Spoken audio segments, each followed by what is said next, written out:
Praise lord.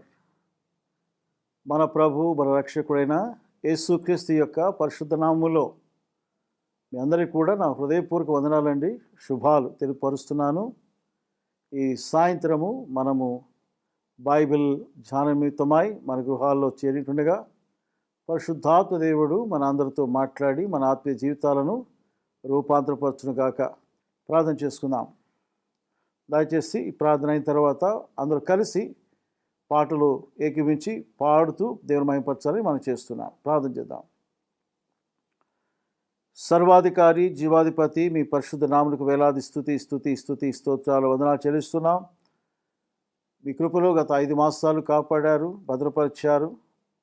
ప్రపంచమంతా కూడా ఈ కరోనా వైరస్ చేత ఎంతో భయంకరమైనటువంటి సమస్య ఎదుర్కొంటుండగా మీ ప్రజలమైన మమ్మలను మీ నీడలో కప్పి భద్రపరిచి ఇంతవరకు పోషిస్తూ ఆదరిస్తూ తయారుపరుస్తూ నడిపించిన విధానమంతటికై అయామిక్ స్తోత్రాలు చెల్లిస్తున్నాం. ఈ సాయంత్రం ఈ యొక్క బైబిల్ స్టడీ సమయాన్ని మరి చేరిన అందరికీ, అలాగే వాక్యం వినే ప్రతి ఒక్కరికి కూడా ఎంతో ఆత్మీయ దీవెనకరంగా చేయండి.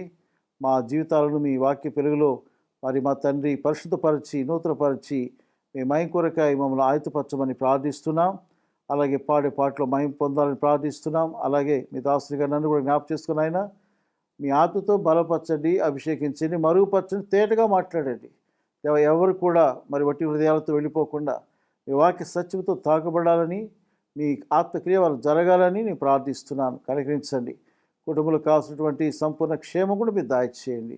ఈ సమయంలో మీ అమూల్యమైన రక్త ప్రోక్షణ ప్రభావం మీ బిడ్డలున్న స్థలంలో గృహాల్లో ఉంచమని ప్రార్థిస్తున్నాం.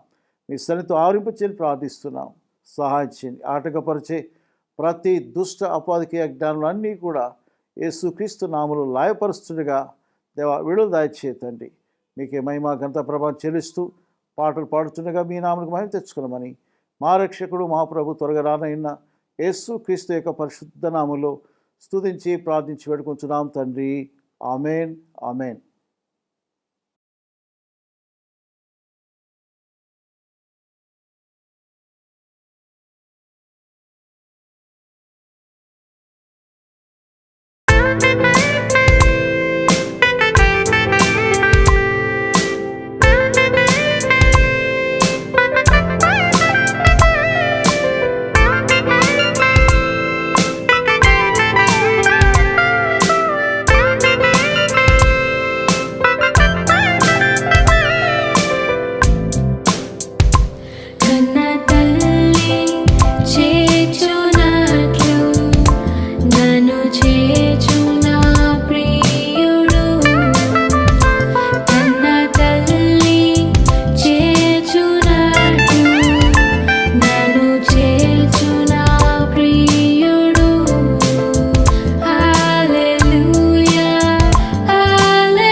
Praise lord. హల్లెలూయా.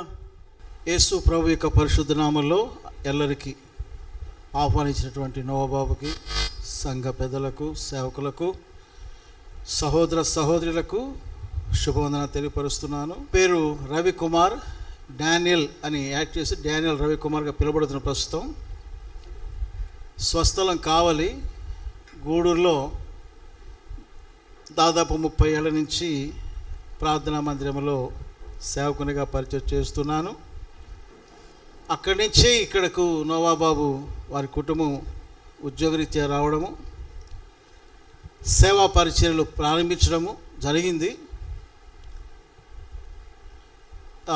24 సంవత్సరాలు పూర్తయినాయి. ఇంత స్తుతించారు కదా అందరు కలిసి, మంచిది. నేనేమన్నానంటే, వాక్యం అయిన తర్వాత ప్రార్థన చేసుకొని మనం డెడికేట్ చేసుకొని న్యూ ఇయర్లో ముందుకెళ్ళిపోదాం.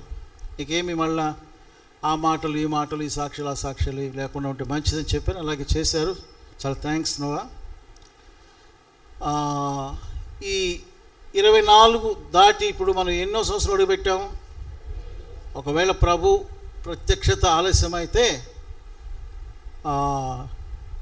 నేను కూడా సజీవంగా ఉంటే మనమందరం 25 సంవత్సరాలు పూర్తి చేసిన తర్వాత ఒక గ్రాండ్ సెలబ్రేషన్, ఈ కరోనాలు గిన్నెలు రాకూడదు మధ్యలో మళ్ళా ఏం లేకుండా చక్కగా ఆనందంగా మంచిగా ఎదురు స్థలం ఖాళీగా ఉంటుంది అనుకుంటాను. ఇంకా ఉంటుంది ఇంకా మంచిగా టెంట్స్ వేసి చెప్తున్నా, చక్కటి సెలబ్రేషన్, సిల్వర్ జూబ్లీ జరగాలి. అందరూ అదే చెప్పండి, ఆమె చెప్పండి. మంచిది.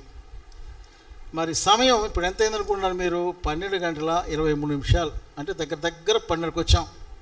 మీకు ఆకలికి ఏ టైంలో మొదలవుద్ది? ఏ టైంలో మొదలుపెట్టేది ఏముంది అంకులు, బ్రదరు, ఇప్పుడే మొదలైందంటారా?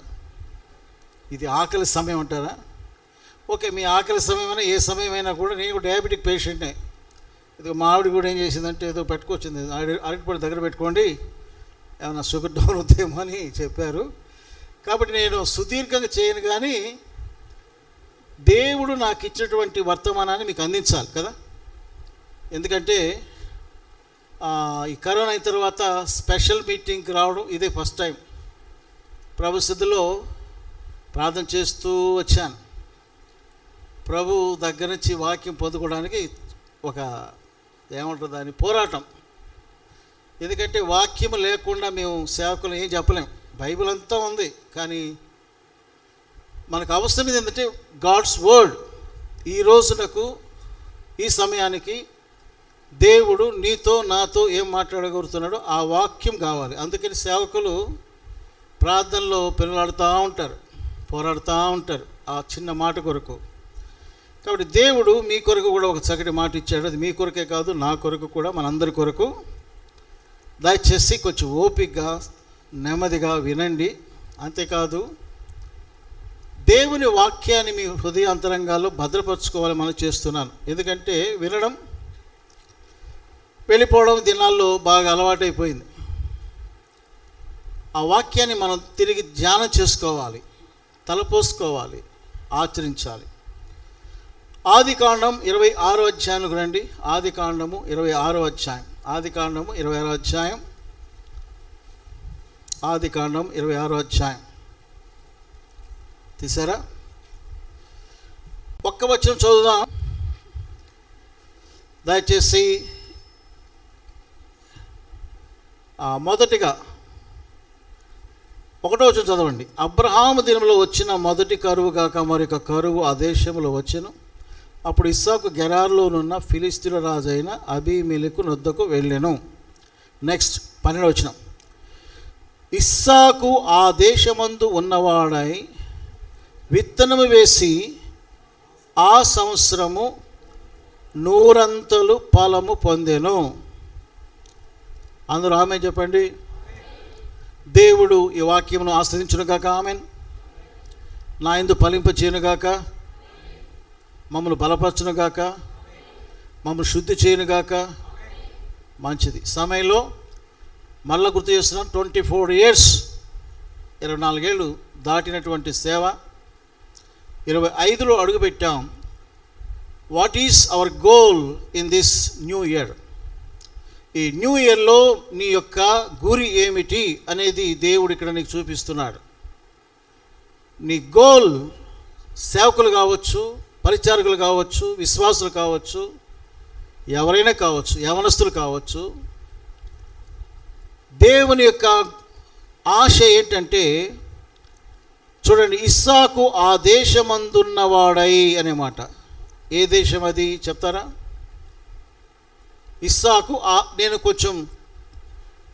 నేను కూడా నోవాబాబుల టీచరు ప్రొఫెషన్ నాది కూడా. ఊరికే మీరు ఏదో అట్ట బేల చూస్తే ఊరుకోం. మీ చూపేడ ఉంది అమ్మా, మీరు ఎట్లా వింటున్నారు, అబ్జర్వేషన్ ఉంటుంది, అప్పుడప్పుడు క్వశ్చన్స్ ఉంటాయి, ఆన్సర్స్ ఉంటాయి, చెప్పాలి. ఏ దేశమందున్నవాడై? గెరారు అనేది ఏంటంటే ఆ వాగ్దాన భూమిలోనే ఒక ప్రాంతము.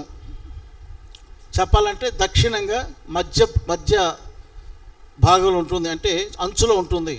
మీరు మ్యాప్ కాబట్టి తర్వాత చూసుకుంటే మీకు అర్థమవుతుంది. అది ఫిలిస్తీనుండే ప్రాంతము. కరువు కలిగినప్పుడు అబ్రహాం ఒకసారి ఐగుప్తుకు వెళ్ళాడు, మనకు తెలుసు. కానీ దేవుడు అంటాడు ఇస్సాకుతో, ఇస్సాకు ఇంకెక్కడ పోబాక, ఈ ప్రాంతంలో ఉండు అన్నప్పుడు అతడు గెరారుకు వచ్చాడు. అది కరువు కాలం. గెరారు అంటే ఒక అర్థం ఉంది. గెరారు అంటే అర్థం ఎవరు చెప్పగలరా? Anybody? Question and answer. Quiz. మీరు క్విజ్లో నెంబర్ 1. నేను 100 రూపాయలు 500 ఇస్తాను అనుకుంటున్నా. ఎవరు చెప్తారు? గెరారు. డిక్షనరీ చూసి కాదు, ఊరికే గుర్తుంది ఎవరికైనా? గెరారు అంటే మంచిది. 500 రూపాయలు నాకు మిగిలాయి, స్తోత్రం. గెరారు అంటే లాడ్జింగ్ ప్లేస్. ఏంటది? పలకండి, ముత్యాలు పడిపోవు కదా. ఏమన్నా పడిపోతాయి ముత్యాలు? పడితే మీరు ఎరుకు పెట్టుకోండి, మాకొద్దు. గెరారు అంటే చెప్పండి. లాడ్జింగ్ ప్లేస్ అంటే ఏంటి? లాడ్జింగ్ అంటే ఒక విడిది గది అనమాట, ఒక సత్రం లాంటిది అనమాట. లాడ్జింగ్ ప్లేస్ అంటే ఒక కొంతకాలం ఉండి మళ్ళీ అక్కడి నుంచి మనము వెళ్ళిపోతాం. అంటే ఇంకో మాట చెప్పాలంటే టెంపరరీ రెసిడెన్స్, తాత్కాలిక, చెప్పండి, నివాసం. తాత్కాలిక నివాసం అంటే ఈ లోకం ఎలాంటిది మనకి? పర్మనెంటా, తాత్కాలికమా? పర్మనెంట్ ప్లేస్ అనుకున్న వాళ్ళు ఎవరు కొంచెం ముందుకు రండి, మీకు షాలో కప్పుతాం. ఉన్నారా ఎవరైనా? ఎవరు లేరు. మనమందరం కూడా ఈ భూమి మీద పరదేశులము, ఏమైనా యాత్రికులమై ఉన్నాం. ఈ పరదేశములో తాత్కాలికంగా జీవించే ఈ లోకములో యేసు ప్రభు రక్తము చేత కొనబడి విశ్వాసమునకు వారసులమై అబ్రహాము వలె, ఇస్సాకు వలె, యాకోబు వలె ఉన్నటువంటి మనము, పిలువబడిన మనము ఎలా ఉండాలి ఈ న్యూ ఇయర్లో, ఈ నూతన సంవత్సరంలో అని అంటే, ఇస్సాకు మనకు ఒక మంచి మోడల్గా మన ముందు దేవుడు ఈ మధ్యాహ్న కాలంలో నిలబెడుతున్నాడు. ఇస్సాకట ఆ కరువు కాలంలో ఏం చేశాడంటే, ఆ దేశమందు ఉన్నవాడై విత్తనము వేసి ఆ సంవత్సరము 100 ఫలము పొందెను. ఈరోజు దేవుడిచ్చినటువంటి సందేశము 3 విభాగాలు. ఎన్ని? 3 పార్ట్స్. నెంబర్ 1 ఏంటంటే విత్తనము వేసి అనేది మొదటి భాగం. నెంబర్ 2 ఆ సంవత్సరము అనేది. నెంబర్ 3 చెప్పండి మీరు, అది కూడా చెప్పలేరా? 100 ఫలము పొందాను. 100 ఫలం. కాబట్టి ఆ 3 విషయాలు, 3 అంశాలు ఉన్నాయి. మరి ఈ 3 అంశాలు కూడా మీరు జాగ్రత్తగా వినాలి. ఎందుకు చెప్తున్నానంటే, దేవుని వాక్యం అంటే మేమేదో కల్పించుకొని ఊహించుకొని వచ్చి చెప్పేది కాదు వాక్యం. God has spoken. దేవుడు మాట్లాడి ఉన్నాడు.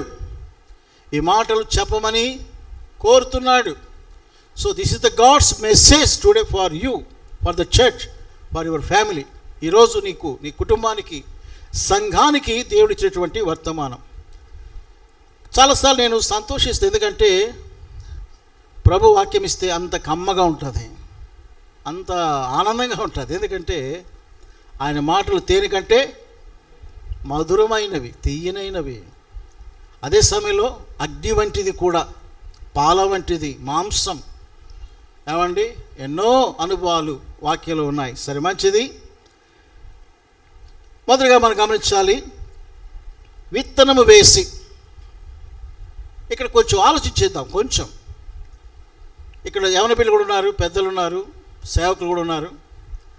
విత్తనము వేసి అంటే నీ దగ్గర ఏముండాలా చెప్పండి? చెప్పండి, సింపుల్ ఆన్సర్. కష్టం ఉంది. విత్తనాలు ఉండాలి కదా. ఏముండాలి? విత్తనాలు ఉండాలి. అది విత్తనము. కొంతమందికి నా తీసేస్తే ఏముంటుంది? విత్తము. విత్తం అంటే తెలుసు మీకు? విత్తం అంటే సార్ మనీ, ఫైనాన్స్. నీకు విత్తం ఉండొచ్చు కానీ విత్తనం కావాలి. అమ్మా బాబు, సీడ్ అంటాం, సీడ్, విత్తనము. కాబట్టి పిల్లలు, మొదటి అనుభవం ఏంటంటే నీ దగ్గర విత్తనములు ఉన్నవా అని నేను అడుగుతున్నాను. విత్తనాలు వేయాలి కదా, మరి విత్తనాలు వేయాలి. నీ దగ్గర ఏముండాలా? విత్తనాలు ఉండాలి. విత్తనం అంటే ఏంటి?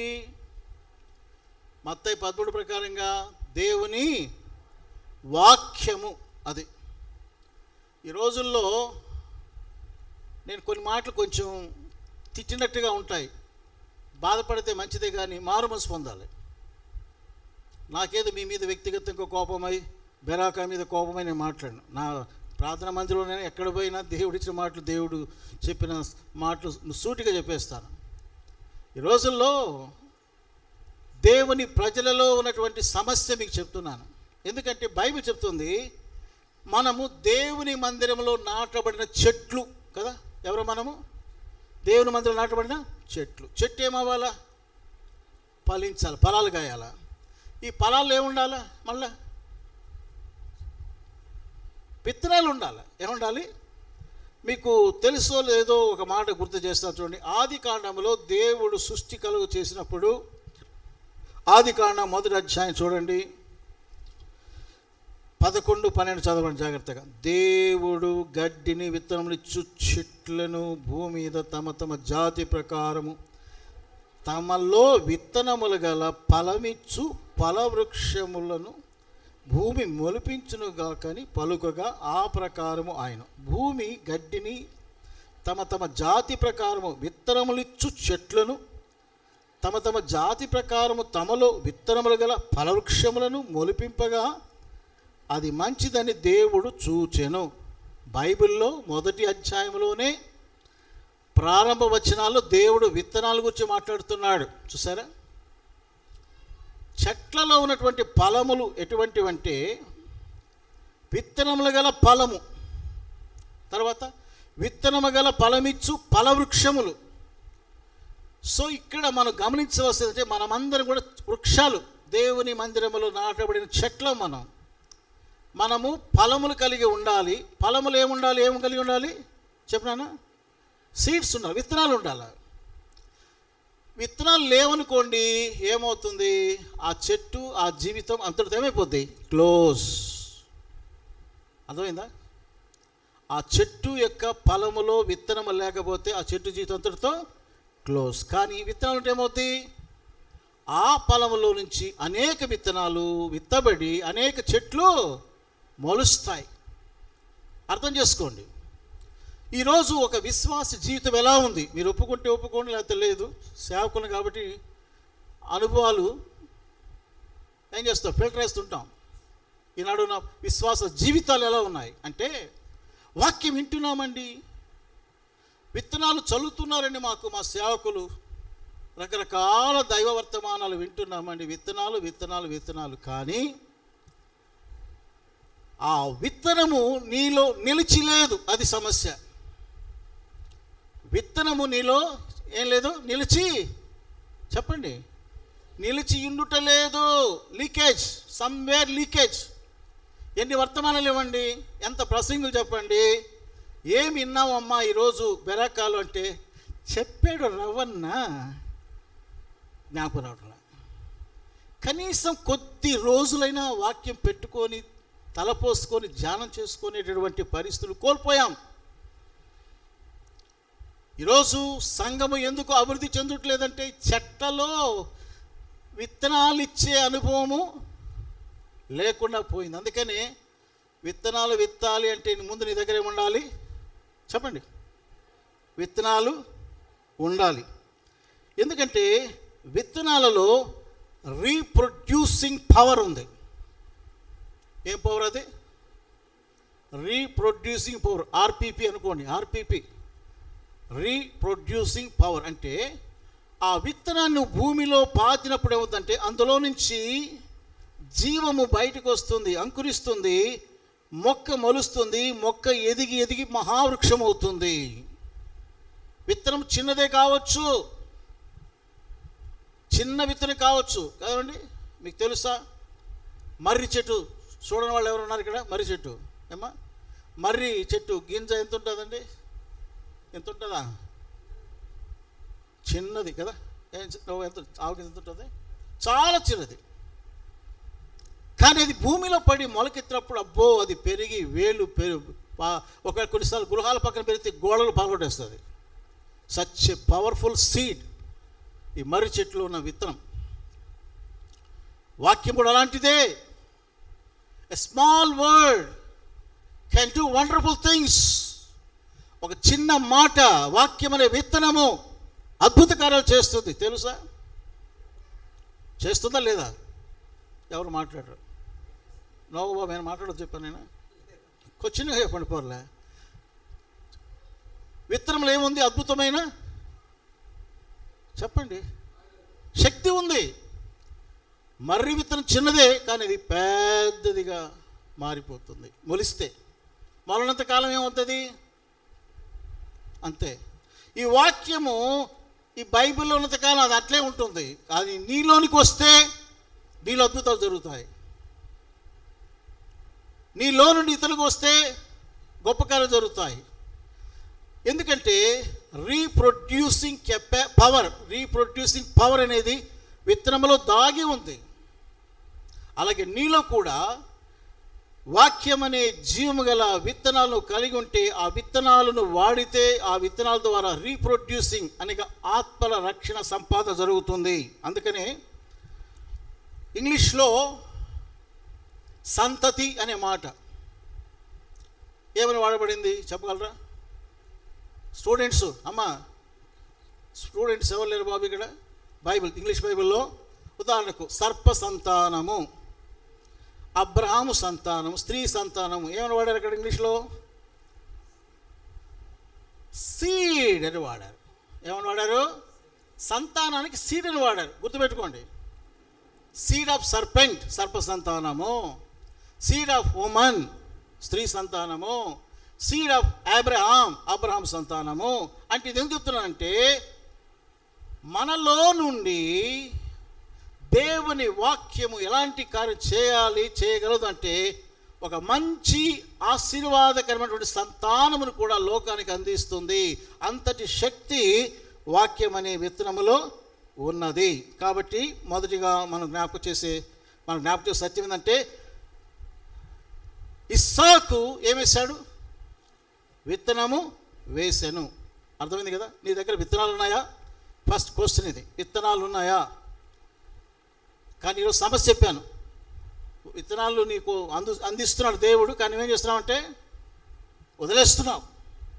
అందుకనే జీవితాలు ఎదుగుదల లేదు. ఏమో ఎదిగిపోయి అనుకుంటున్నా కానీ ఏమీ లేదు, అక్కడ ఏమీ లేదు. అందుకని అంటే చాలామంది విశ్వాసులు మోసంలో పడిపోతున్నారు. చాలా ఎదిగిపోయి అనుకుంటున్నారు. ఏమి ఎదిగావు నువ్వు? ఎంతవరకు దేవుని వాక్య బీజాలు నీ లోపల నిలుస్తున్నాయి, నీలో ఫలిస్తున్నాయి? ఆ విత్తనాలు ఇతరుల యొక్క జీవితాల్లో కార్యస్థితి కలుగు చేసి వాళ్ళు రక్షించబడుతున్నారా? నువ్వు ఫలిస్తున్నావా? ఇవన్నీ కూడా ప్రశ్నలు. సరే, ఇప్పుడు రెండో భాగం, అంటే ఇందులోనే రెండో భాగం. నేను 3 అంశాలు చెప్పాను కదా. మనం మొదటి భాగంలో ఉన్నాం. ఏంటది? విత్తనము వేసి. ఇప్పుడు మనము విత్తనము విత్తుట అనే దాని గురించి చూద్దాం. చెప్పండి, మనం చూడబోయే రెండో భాగం ఇందులో విత్తనము విత్తుట. సోయింగ్ ద సీడ్, విత్తనం విత్తుట. చాలా ఉన్నాయి అంశాలు. నేను ప్రవచించిన కొద్ది మాటలు జ్ఞాపకం చేస్తాను. కొన్ని వాక్యం చదువుదాం, కొన్ని వివరణ చేసుకుందాం. మీకు అందరికీ తెలుసా? ఓ మనుష్యుడా, దేవుడు వెక్కిరింపబడడు. నెక్స్ట్, నువ్వేమి విత్తుతావో వినండి బాబు అందరూ. నువ్వేమి విత్తుతావో అమ్మా బాగా గట్టిగా స్పష్టంగా చెప్పాలి. నీవేమి విత్తుదో, నేను చెప్పను కాదు, వాక్యం మిగతాది ఏంటి? నీవేమి విత్తుదో ఆ పంట కోయుదువు. ఎక్కడుంది ఈ మాట? బైబిల్ ఉంది కదండి, ఎక్కడుంది? ఏం బాబురావు, ఎక్కడుంది మాట? చెప్పండి. గలతీ పత్రిక తీయండి, మీకు వాక్యం తీసుకెళ్ళి అర్థం కదా. గలతీ పత్రిక 6వ అధ్యాయం 7వ వచనం చదవండి అందరూ. తీసిన వాళ్ళు అంటే మీరు చదివితే తప్పేమో నాకు తెలియదు, కానీ నేను చదువుతాను కావాల్సి ఉంటే. గలతీకి రాసిన పత్రిక 6వ అధ్యాయం, గలతీ పత్రిక 6వ అధ్యాయం. మీరు కొండ గుర్తు పెట్టుకోవచ్చు. ఏంటంటే గలతీ 6:6 మనసులో పెట్టుకున్నారంటే మీకు 7వ వచనం కూడా గుర్తుకొస్తుంది. ఇక్కడ ఒక చిన్న జోక్ ఉంది. ఏంటంటే మంచి మటన్ బిర్యానీ పలావ్ చేసి ఒక ప్రేమ విధిలో వడ్డిస్తున్నారంట. ఒక సేవకుడు, వచ్చిన సేవకులు ఒక సేవకుడు వడ్డీ చూడుతున్నాడు. బాబు నీకు గలతీ 6:6 తెలుసు నాయన అంటున్నాడంట. మళ్ళీ వచ్చా, బాబు నీకు గలతీ 6:6 తెలుసు అంటున్నాడు. ఏందిరా నేను ఈ పాస్టర్ గారు గలతీ 6:6 తెలుసునా అని అడుగుతున్నాడు. తస్సదే పోయి చూద్దామని చెప్పి తీశాడు. బైబిల్ తీస్తే గలతీ 6:6 ఏముంది? వాక్యోపదేశము పొందువాడు ఉపదేశించువానికి మంచి పదార్థాన్నిట్లో. ఆ దెబ్బతో మంచి మటన్ ముక్కలు పడిపోయినాయి.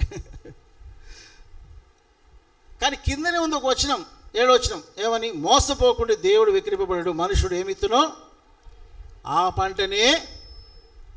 ఈ సూత్రం అన్నిట్లో వర్తిస్తుందండి, బాగా గుర్తుపెట్టుకోండి. ఈ సూత్రము అన్నిటిలో వర్తిస్తుంది. జీవిత విధానములు, చిన్నోడు కావచ్చు, కుర్రోడు కావచ్చు, పెద్దోడు కావచ్చు, ముసలోడు కావచ్చు, రేపు మాపు చచ్చేవాడు కావచ్చు, నువ్వు ఏమి విత్తుతావో అదే పంట కోస్తావు. జాగ్రత్త. మంచి విత్తితే మంచి కోస్తావు, చెడు విత్తితే చెడు కోస్తావు. ఈ రోజుల్లో మానవ జాతి ఏమైపోయిందంటే పాపాన్ని విత్తుకుంటున్నారు. అందుకని పాపంలో జీవితం ఏంటి?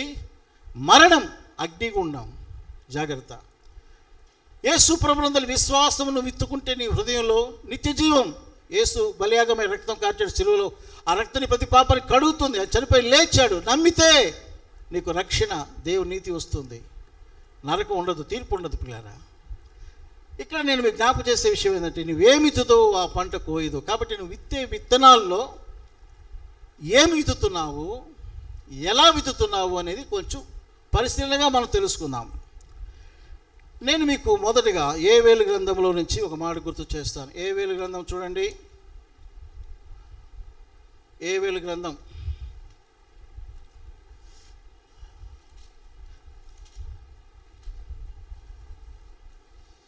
యోవేలు అంటే దానియేలు తర్వాత హోషేయ తర్వాత యోవేలు. ఓకేనా? యోవేలు గ్రంథం 1వ అధ్యాయం.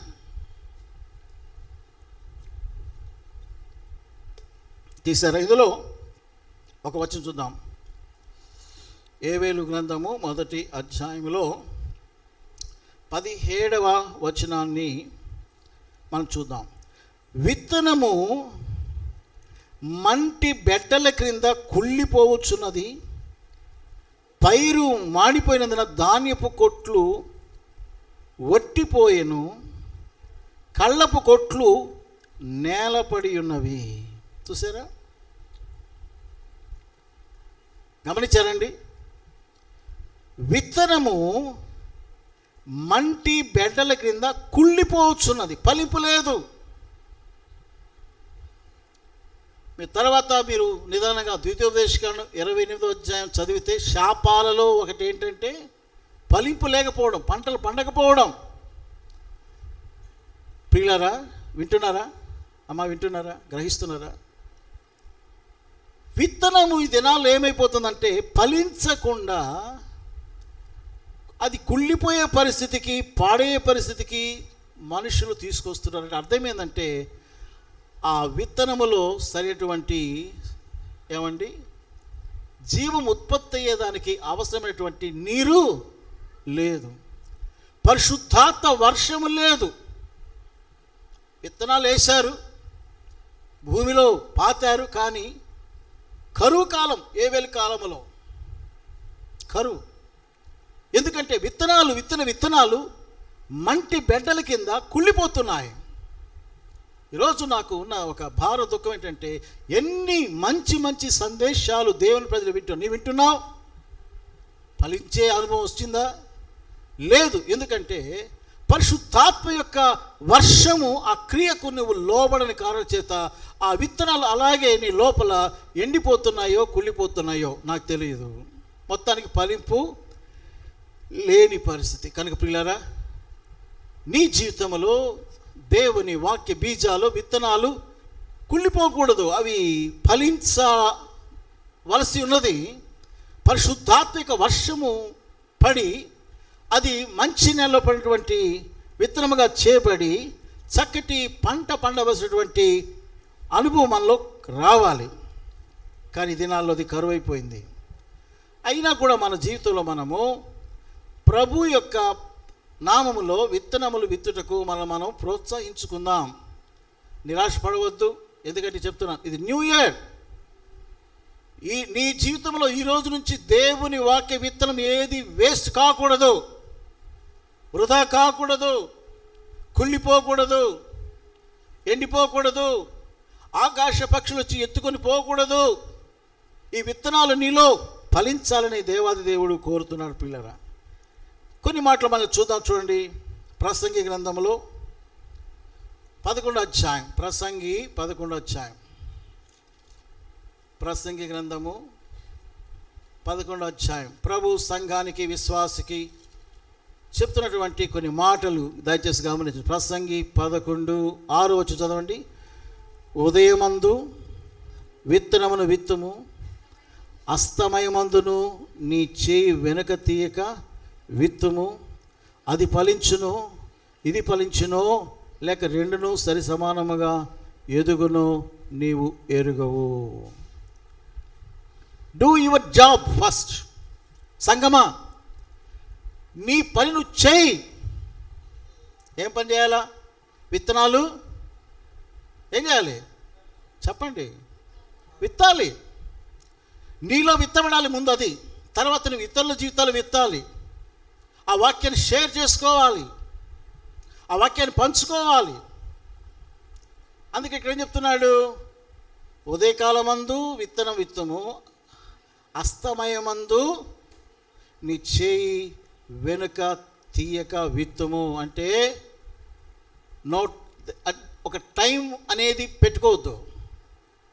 ప్రతి దినములో ఎప్పుడైనా సరే, అది పగులు కావచ్చు, మధ్యాహ్నం కావచ్చు, సాయంత్రం కావచ్చు, రాత్రి కావచ్చు, యువర్ రెస్పాన్సిబిలిటీ, నీ బాధ్యత ఏంటంటే విత్తనం విత్తు.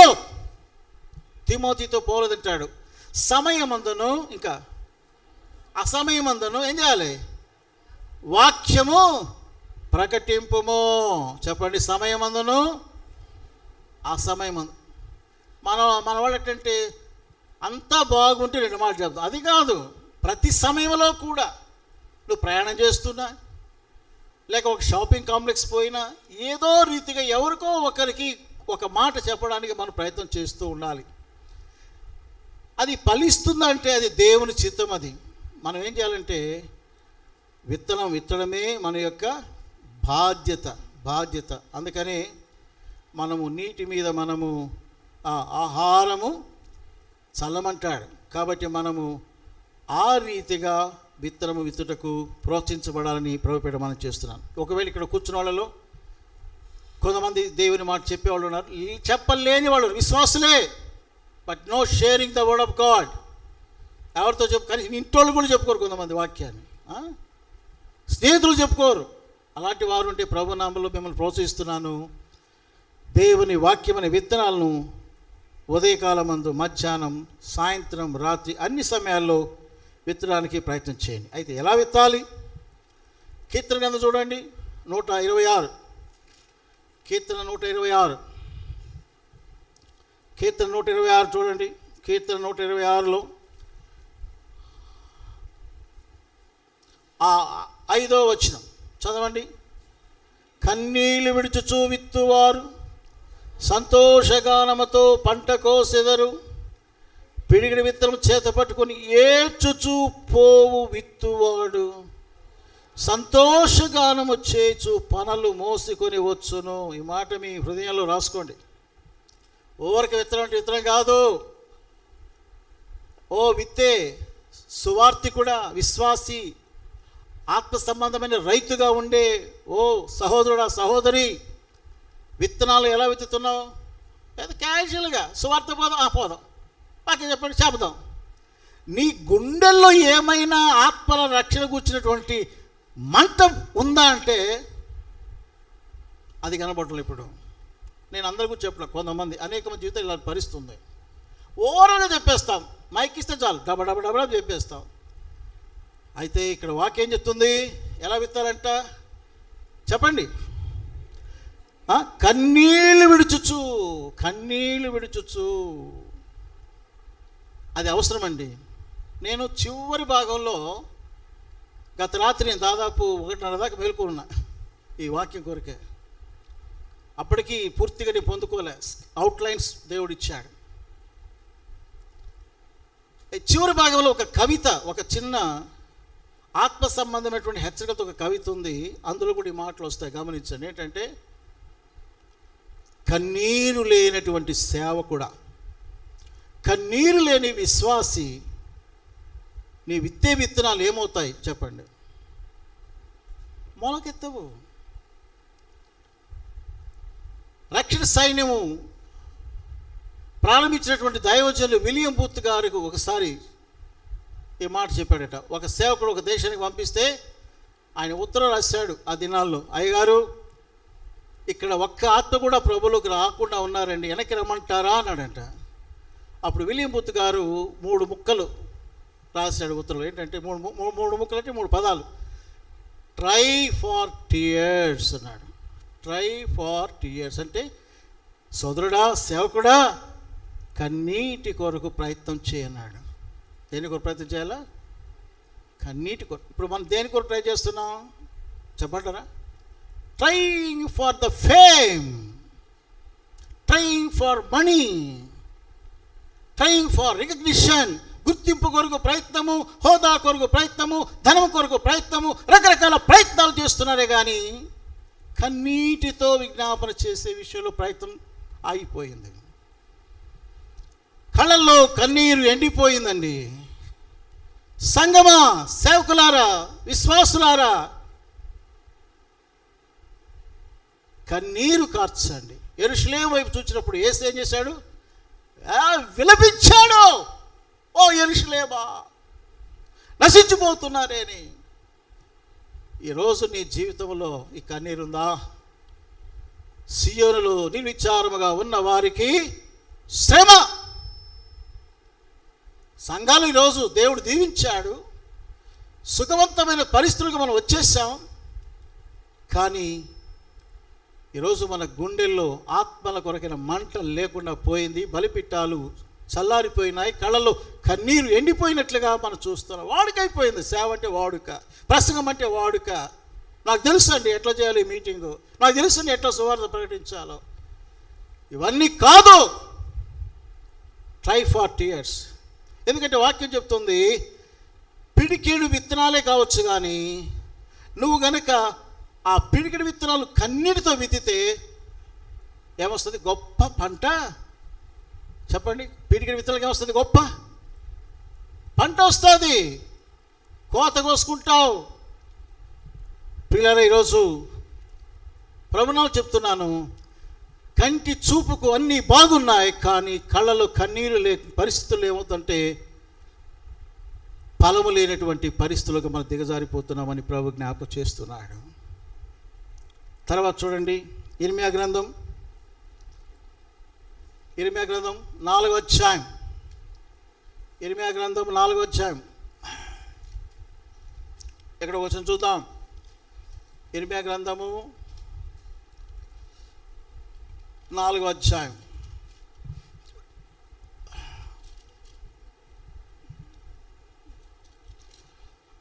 3వ వచనం చూద్దాం. 3వ వచనం 4:3. యూదా వారికి యెరూషలేము నివాసులకు యెహోవా ఇలాగ సెలవిస్తున్నాడు, ముళ్ళ పొదలలో విత్తనములు చలక మీ బీటి పొలమును దున్నుడి అంటున్నాడు. మీరు చల్లే విత్తనాలు నేల అలాగే పెట్టేసేసి ముళ్ళ పొదలతో తుప్పలతో పెట్టుకొని చలితే ఏ లాభం బాబు మీకు?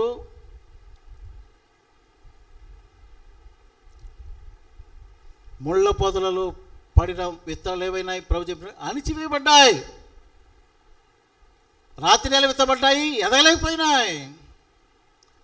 ఈ రోజున దేవుని బిడ్డల జీవితాలలో, ఈవెన్ సేవకుల జీవితాల్లో కూడా వాక్యపు బీజాలు ఏమైపోతాయంటే ముళ్ళ పొదల వంటి అనుభవాలు అణిగిపోతున్నాయి. విశ్వాస జీవితాలలో ఈ విత్తనాలు నిష్ఫలమవుతున్నాయి పిల్లరా. ముళ్ళ పొదలు అది కాదు. ఈరోజు దేవుడు చెప్తున్నాడు, మీ బీటి పొలములను ఏం చేయాలా? దున్నండి. ప్లవింగ్ అంటే అర్థం ఏంటంటే పశ్చాత్తాపడి నలగగొట్టుకొని మెత్తనగా చేసుకొని దేవుని బీజం కొరకు, వాక్యం కొరకు ఎప్పుడైతే ఎదురు చూస్తావో ఆ బీజము నీలో ఫలిస్తుంది తప్ప పనికిమాల ముళ్ళ పొదలను పెట్టుకొని ప్రభువా నీ దాసు ఆలకించుచున్నాడు సెలవిమ్ము, దొంగ ప్రార్థనది, వేషధారతో ప్రార్థనది. ఏం చేసుకోనా? నీ హృదయంలో రకరకాల తత్వాలు పెట్టుకొని, ముళ్ళ పొదలు పెట్టుకొని నీ భూమి, హృదయం అనే భూమిని చదువు చేయకుండా వాక్యం ఇతబడితే కలిగే లాభం ఏంటండి? అందుకని పిల్లరా, దేవుని సన్నిధిలో పరిశుద్ధాత్మ ద్వారా ప్రార్థనలో మన హృదయాలు ఎప్పుడు ఏం చేయాలంటే మెత్తగా ఉండాలి, మెత్తగా ఉండాలి. పౌలు అంటాడు మెత్తని పలక మీద వ్రాయబడాలి. ఆనాడు బండ మీద రాసి ఇచ్చాడు దేవుడు. ఇప్పుడు దేవుని ఆత్మ ద్వారా మీ హృదయం అని పలక మీద దేవుడు ఆయన కోరుతున్నాడు. అర్థమైందా?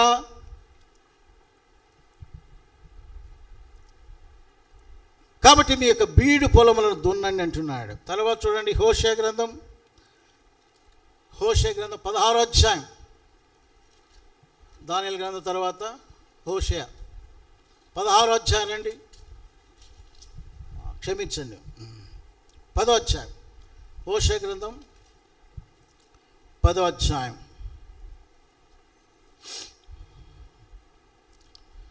హోషేయ గ్రంథం 10వ అధ్యాయం 12 చూడండి.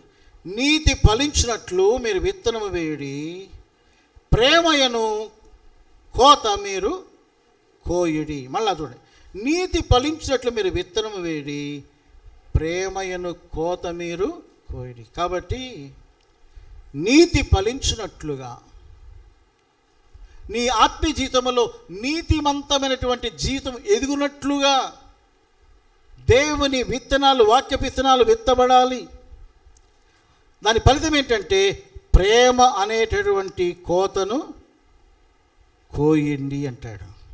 ఈ రోజుల్లో సంఘములో ఒకవేళ కోత కోస్తే ప్రేమ అనే పంట దండిగా ఉందంటారా? నేను మీతో మాట్లాడుతా, మీ దగ్గరకు వచ్చే కాబట్టి. బెరక సంఘములో విశ్వాసులారా, మీ జీవితంలో ఏ వాక్యము లేక ఏ విత్తనమైతే విత్తబడిందో అందులో మొలిచినటువంటి ఆ యొక్క నీతి ఫలాల్లో ప్రేమ అనేది ఎక్కువగా కోసుకోగలమా? ప్రేమ అనేది ఉందా? ఈ రోజుల్లో కొరత, కరువు దేనికంటే ప్రేమకు కొరత. దేనికి కొరత? ప్రేమకు కరువు అయిపోయింది. ప్రేమకు కరువు అయిపోయింది. అందుకని ప్రభు అన్నాడు, అంత్య దినాల్లో అక్రమం విస్తరించుట చేత అనేకుల ప్రేమ చల్లారును. ప్రభువైన యేసుక్రీస్తు ఏఫెసీ సంఘముతో ప్రకటన గ్రంథంలో ఏమన్నాడు? మొదటి ప్రేమ నీవు విడిచిపెట్టావు అంటున్నాడు. అబ్బా, బైబిల్ జ్ఞానం చాలా ఉందండి మనకి, తలాంతులు చాలా ఉన్నాయి, మురిసిపోతున్నాం. అబ్బో, నాకెన్ని తలాంతులు ఇచ్చాడు దేవుడు. అది కాదండి, శ్రేష్టమైనది ప్రేమ. ప్రేమ ప్రేమ లేకుండా ఎన్ని ఉన్నా కూడా అన్నీ ఏమవుతాయి? వ్యర్థమే, వ్యర్థమే, వ్యర్థమే. Because God is love. ప్రేమ లేనివాడు దేవుని ఎరగడు. సహోదరుని ప్రేమింపినవాడు నరహంతకుడు. కాబట్టి పిల్లరా, ప్రేమ అనే పంట కోసేటటువంటి రీతిగా మనం విత్తనాలు విత్తుతున్నామా అని జ్ఞాపకం చేసుకుందాం. ఇందులో ఈ మొదటి అంశంలో చివరి భాగం, చివరి వాక్యం అంటే మొదటి అంశంలో క్రొత్త నిబంధనకు వద్దాం. 2వ కొరింథీ పత్రిక చూడండి. 2వ కొరింథీ పత్రిక 2వ కొరింథీ 8వ అధ్యాయం.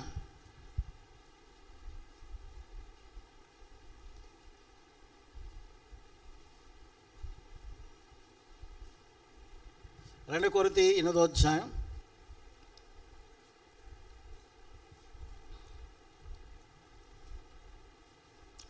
క్షమించు 9వ అధ్యాయం 2 కొరింథీ 9వ అధ్యాయం 6 నుంచి చదువుతాను, చూడండి. జాగ్రత్త చూస్తున్నారా? ఇక్కడ ఉన్నారా? ఎక్కడికి వెళ్ళిపోయారండి? ఉన్న వాళ్ళందరూ హల్లెలూయా చెప్పండి. ఇంకొంచెం గట్టిగా చెప్పండి. క్రొత్త నిబంధనలో 2 కొరింథీ పత్రిక 9వ అధ్యాయంలో 6వ వచనం చదువుతాను, చదవండి. కొంచెముగా విత్తువాడు కొంచెముగా పంట కోయును, సమృద్ధిగా విత్తువాడు సమృద్ధిగా పంట కోయునని మీ విషయమై చెప్పవచ్చు. సలుగు కొనకయు బలవంతముగా కాకయు ప్రతివాడును తన హృదయములో నిశ్చయించుకున్న ప్రకారము ఇయ్యవలెను. దేవుడు ఉత్సాహముగా ఇచ్చువారిని ప్రేమించును.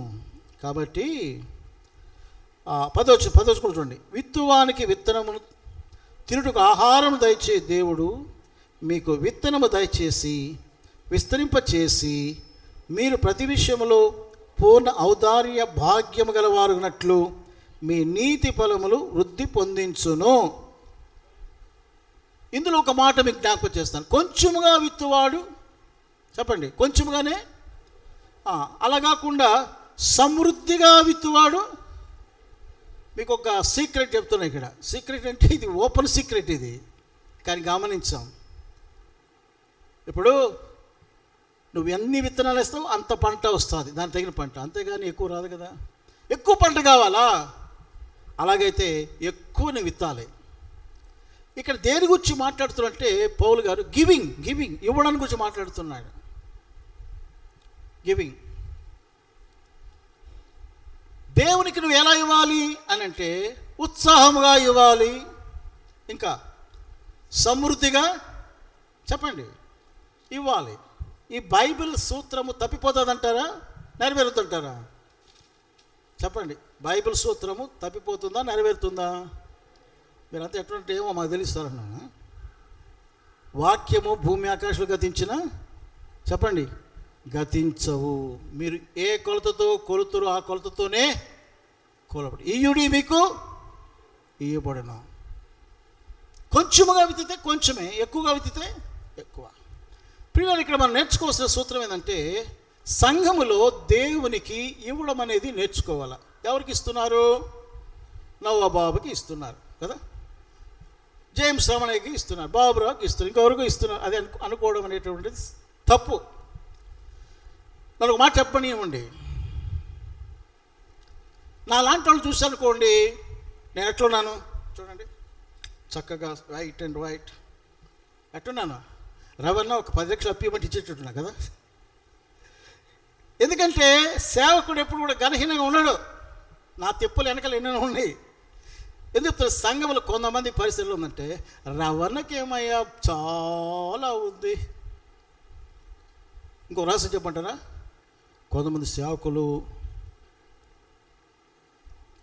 మందిర సహవాస కుటుంబాల దగ్గరికి వెళ్ళి ఏమయ్యా బెరకలు చాలా ఉంది, వాళ్ళకేం తక్కువ, ఆ దశభాగం మాకేనైనా అంటారు.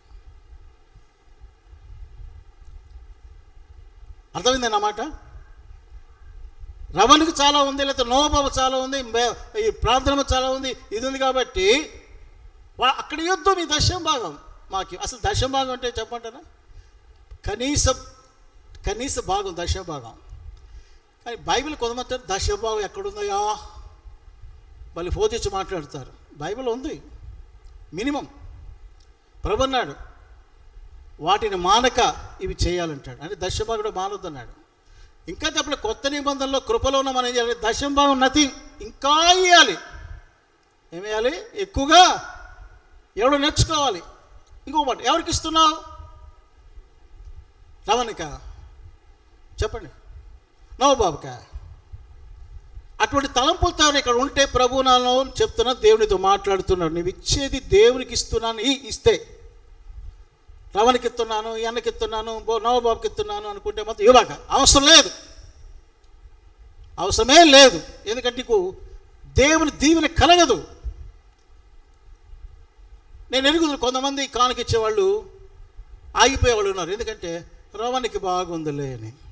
పిల్లలు నేనేం చేస్తున్నానంటే, ఎంత వచ్చినా ఎవరిచ్చినా దేవుని ప్రజల కొరకు, దేవుని సేవ కొరకు, దేవుని మందిర అభివృద్ధి కొరకు వాడమే తప్ప నేనేం మిద్దులు మేళగట్టుకొని సుఖపడే వ్యక్తిగా నేను లేను. వాస్తవం చెప్పాలంటే ఇప్పుడు నోబాబులు ఇక్కడ చేస్తున్నట్టు ఊరికే పరీక్ష జరిగిపోద్దా? డబ్బు లేకుండా ధనం ఖర్చు పెట్టకుండా పరీక్షలు జరుగుతాయో చెప్పండి? సమర్పణ ఉంది వెనకాల, అది మీకు తెలియదు కొన్నిసార్లు. మీకు మంచి ఉదాహరణ ఏంటంటే, అబ్రహాము లోతును విడిపించేదానికి యుద్ధం చేశాడు, జయించినప్పుడు ఎవరు వచ్చారు అక్కడికి చెప్పండి? ఒక రాజు వచ్చాడు. ఎవరైనా అబ్రహాం దీవించడానికి వచ్చాడు, మా రొట్టె ద్రాక్ష తీసుకొని? ఎవరైనా ఇశ్రాయేలా? మెల్కీసెదెకు, షాలేం రాజు, యెరూషలేము రాజు మెల్కీసెదెకు వచ్చాడు. ఇదే సత్యాన్ని హెబ్రీ పత్రికలో పౌలు రాశారు, గుర్తుపెట్టుకోండి. ఇప్పుడు అబ్రహాం చేయాలా? దశమ భాగాలన్నీ ఆ రొట్టె ద్రాక్షరసం ఇచ్చినందుకు, దీవించినందుకు అబ్రహాం చేశాడు. ఆ దోపుడు సొమ్ములు అంతా ఏం చేశాడు? 10వ భాగం కాళ్ళంత బంగారం ఏమైనా అంతా ఇచ్చేశాడు. కానీ అబ్రహాం ఏమనుకోవాలా? అయ్యో ఈయన రాజు, అయ్యో ఈయన షాలేము రాజు, రాజుకేం తక్కువ అనుకున్నాడా? విశ్వాసులు మోసపోకండి. వాక్య సత్య ప్రకారమై నువ్వు ఇచ్చే దేవునికి, మనిషికి కాదు, ప్రభుకి ఇస్తున్నావు. ఇచ్చిన తర్వాత నీ బాధ్యత, నీవు ఎంత మనసుతో ఇచ్చావో అది దేవుడు నీకు ప్రతిఫలం ఇస్తాడు. మిగతా సంగతులు నీకు అక్కర్లేదు. ఆ అకౌంట్స్ దేవుడు చూసుకుంటాడు. వేరే ఏం చేశారు, ఎలా ఉంది అనేది దేవుడు చూస్తాడు. నీ విశ్వాసాన్ని బట్టి ఒక గిన్నెడు చన్నీళ్ళు ఇచ్చి కూడా ప్రతిఫలం ఇచ్చే దేవుడు, నీవిచ్చే అర్పణలకు దేవుడు సమృద్ధి అనే ప్రతిఫలం ఇస్తాడు. పిల్లరా, ఇది చెప్తున్నానంటే కొంతమంది విశ్వాసం ఏమైపోయిన దినాల్లో వాళ్ళకి ఏముందని, వీళ్ళు బాగున్నారు, ఈయనకేమి, వాళ్ళు పొద్దున్న లేస్తే కాళ్ళు తిరుగుతారు. మీకు పైకి కనబడతాయి, లోపల తెలుస్తుందా మీకు?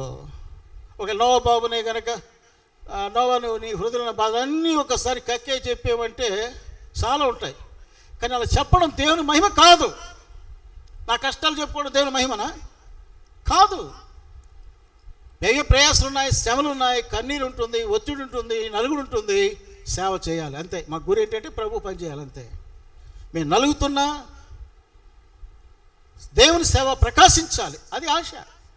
కాబట్టి ఇక్కడ కూర్చున్న వాళ్ళు ఎవరైనా సరే, లేక ఈ లైవ్ ప్రోగ్రాం ద్వారా వింటున్న వారు ఎవరైనా సరే, దేవునికి ఇచ్చుటలో సమృద్ధిగా ఇవ్వడం నేర్చుకోండి.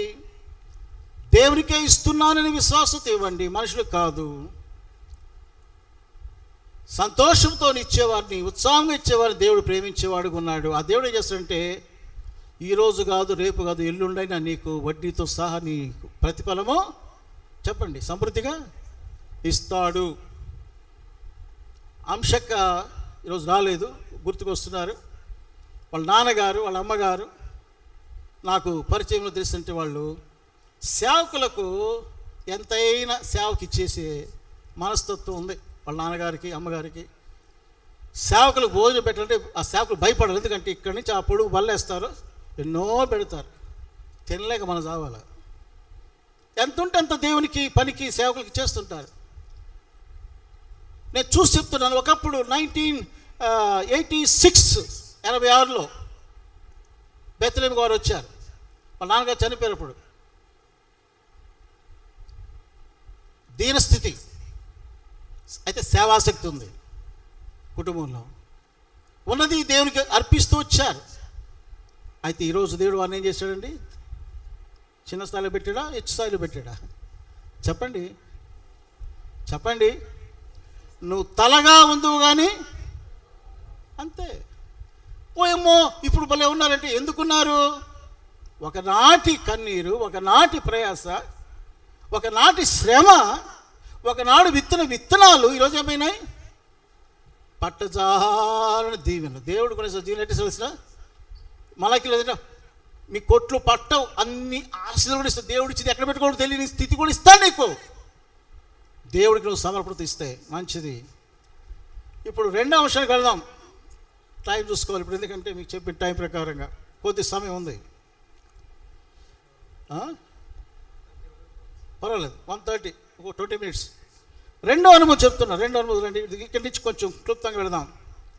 రెండో మాట ఏంటి చెప్పండి? ఆదికాండం 26:12 రెండో భాగం ఏంటి? ఆ సంవత్సరము ఆ సంవత్సరం, ఇప్పుడు మీకు చెప్పాలంటే ఈ సంవత్సరము, ఈ సిల్వర్ జూబ్లీ ఇయర్లో ఎంటర్ అయినటువంటి సంవత్సరము, ఈ సంవత్సరము అనేది మీరు గమనించాలి. ఇక్కడ నేను మీకు గుర్తు చేసే విషయాలు ఏంటంటే, మొదటిది, సంవత్సరం అనేది దేవుని దయా కిరీటము. ఏంటది? దేవుని దయా కిరీటం. కొన్ని రెఫరెన్స్ చూపించబడాలి. 65:11 కీర్తన.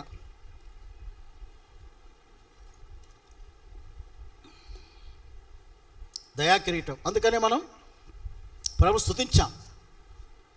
ఈ సమయం చూడక ఈ ముందున్న సంస్థలో ప్రవేశలేకపోయి గతించే వాళ్ళు ఎంతోమంది ఉండొచ్చు. కానీ దేవుడు నిన్ను నన్ను ఈ నూతన వస్తువులో ప్రవేశపెట్టాడు. రెండవది, ఇక్కడ సంవత్సరం అన్నప్పుడు ఆడిటింగ్ చేసుకోవాలండి. ఆడిటింగ్, లెక్క చూసుకో. ఏం చూసుకోవాలా చెప్పండి? మీరెవరు ఆడలో సోదరులు మాట్లాడడం లేదు ఏమ్మా? ఏం చూడాలా? నిద్ర వస్తుందా? వస్తుంది. ఆకలి టైం ఇది. వినండి, లెక్క చూసుకోవాలి. ఎందుకంటే ప్రతి సంవత్సరము ఒకవేళ ఆడిటింగ్, ఫైనాన్షియల్ ఆడిటింగ్, బడ్జెట్ జరిగితే ఇది ఒక పలానా ఏప్రిల్ 1 నుంచి మళ్ళా మార్చి 31 దాకా అని ఆడిట్ ఒక సంవత్సరం లెక్కేసుకుంటారు. కాబట్టి ఇది లెక్కించుకునే సంవత్సరం, లెక్క చూసుకోవాలి. అందుకే 90 కీర్తనలో అంటాడు, మా దినము లెక్కించడం మాకు నేర్పించు అన్నాడు కదా. కాబట్టి ఇక్కడ ఈ భాగంలో ఒక 2-3 విషయాలు మీకు జ్ఞాపకం చేస్తాను క్లుప్తంగా. ఏంటంటే, ఈ దినాల్లో మనము సంవత్సరము అనేటటువంటి అనుభవాన్ని ఎలా చూస్తున్నాం? సంవత్సరం అనేది దేవుని దయాకిరీటం కదా. ఎలా చేయాలంటే, దేవుని దయాకిరీటం, దేవుని కృప వల్ల పొందినటువంటి ఈ కాలాన్ని, ఈ సంవత్సరాన్ని బహు జాగ్రత్తగా మనం వాడుకోవాలి.